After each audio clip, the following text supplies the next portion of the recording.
imbis na makatulong sa kampanya laban sa illegal na droga, mas lalo pong binibulabog.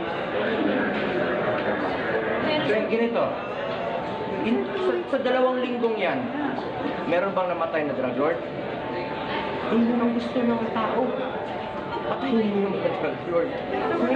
Kung hindi titigil ang mga yan. Kailangan patayin mo yung mga drug lord para tumigil ang droga. Kaya lang 2 weeks is too short ba, sir? Para Sir, pero bakit po siya na-appoint in the first place kung ganun po yung pagtingin ng presidente? In-offer ni Pangulo, subukan mo maging ICAT para makita mo. Kung ayaw mong alanganin ka, di mo tanggapin, pwede mo namang tanggihan ng Pangulo. So, sir, ano yung naging, ano yung naging trigger talaga ni Pangulo to fire her, the information that she was asking? Sabi ni Pangulo, nire-respeto niya po si Vice President Lenny Robredo.